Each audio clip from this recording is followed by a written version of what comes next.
Welcome to my channel Aaradhya Poojith vlogs. అందరు బాగున్నారని ఆశిస్తున్నాను. నాది ఒక స్మాల్ రిక్వెస్ట్ ఏంటంటే please subscribe to my channel. ఈరోజు వచ్చేసి అయితే జూన్ 5th, అందరికి తెలిసే ఉంటుంది ఏంటంటే పర్యావరణ పరిరక్షణ దినోత్సవం. ఈరోజు అయితే మెయిన్గా పిల్లలకైతే ప్లాంట్స్ ఎలా నాటాలని అయితే నేను పిల్లలకి చూపిస్తున్నాను. వాళ్ళే ఒక కుండీలో మట్టి తీసుకొచ్చుకొని అయితే ప్లాంట్స్ నాటుతున్నారు. పర్యావరణ పరిరక్షణ మెయిన్ లక్ష్యం ఏంటంటే మనం ఈ గ్రహం మీద ఉన్న అన్ని వనరులను, వాటి యొక్క విలువలను తెలుసుకుంటూ వాటిని రక్షించాల్సిన అవసరం ఎంతో ఉందనేసి దాని గురించి అవగాహన కల్పించడమే దీని యొక్క ముఖ్య లక్ష్యం. ఇది స్టార్ట్ చేసి అయితే ఇప్పటికీ 50 సంవత్సరాలు అవుతుంది. ఈ సంవత్సరం జూన్ 5th 2023 యొక్క థీమ్ ఏంటంటే బీట్ ప్లాస్టిక్ పొల్యూషన్. అంటే ప్లాస్టిక్ కాలుష్యానికి సంబంధించిన పరిష్కారాలపైన మనం దృష్టి పెట్టాలి.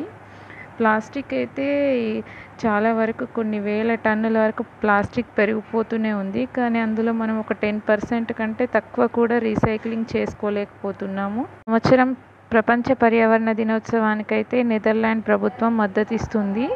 ఇది ప్లాస్టిక్ రీసైక్లింగ్ గురించి చర్యలు తీసుకుంటున్న దేశాల్లో ఇది కూడా ఒకటి. మనకు ప్లాస్టిక్ వల్లనే పర్యావరణం అయితే చాలా కలుషితం అవుతుంది. దీనివల్ల ఆహారం, నీరు, మట్టి అన్నీ కలుషితం చేస్తుంది. దీనివల్ల మనుషులకి, జంతువుల అనారోగ్యాలకు కూడా ఎంతో ముప్పు వాటిల్లుతుంది. ఈ ప్లాస్టిక్ను వాడద్దు అంటే ఎన్నో అవగాహన కార్యక్రమాలు చేసినా కానీ పొల్యూషన్ మాత్రం అడ్డుకోలేకపోతున్నాము. పర్యావరణాన్ని కాపాడుకోవాల్సిన బాధ్యత ప్రతి ఒక్కరిపైన ఉంది.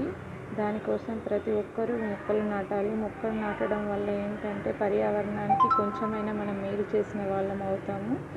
ఈరోజైతే మా పిల్లలకు నేనైతే పర్యావరణం గురించి చెప్పడం కంటే వాళ్ళతో ఏదైనా చేపిస్తే బాగుంటుందనేసి వాళ్ళతో ఇలా మొక్కలు నాటే కార్యక్రమాన్ని అయితే పెట్టుకున్నాను. వాళ్ళకైతే చాలా ఎంజాయ్గా ఉంది. ఒక మొక్కలు నాటడం అనే కాదు, వాళ్ళు కొంచెం ప్రకృతితో అందులో మమేకమైనట్టు వాళ్ళు చాలా బాగా ఎంజాయ్ చేశారు.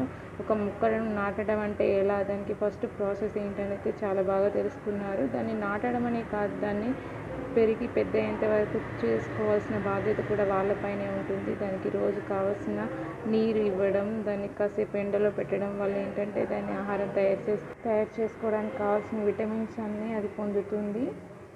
పిల్లలు ప్రకృతితో గడపడం వల్ల ఏంటంటే చాలా హ్యాపీగా ఫీల్ అవుతారు. వాళ్ళు ఏదో తెలియని కొత్త ఎనర్జీని పొందినట్టుగా అన్నీ నేర్చుకుంటారు ప్రకృతి నుండి. ఈరోజైతే మా పిల్లలు చాలా బాగా ఎంజాయ్ చేశారు. యాజ్ ఏ మదర్గా నేను వాళ్ళకు నాకు తెలిసిన విషయాలు అయితే మా పిల్లలకు నేర్పిస్తాను. ఏంటంటే నాకు పిల్లలతో గడపడం ఎంతో ఇష్టమో, నేచర్తో కూడా స్పెండ్ చేయడం అంతే ఇష్టం. పిల్లలు నేచర్ నుండి అయితే మనం చాలా బాగా అన్ని విషయాలు నేర్చుకోవచ్చు. అందరికీ మరొకసారి పర్యావరణ దినోత్సవ శుభాకాంక్షలు. ఈరోజైతే మా పిల్లలు నేచర్తో ఎలా ఎంజాయ్ చేశారు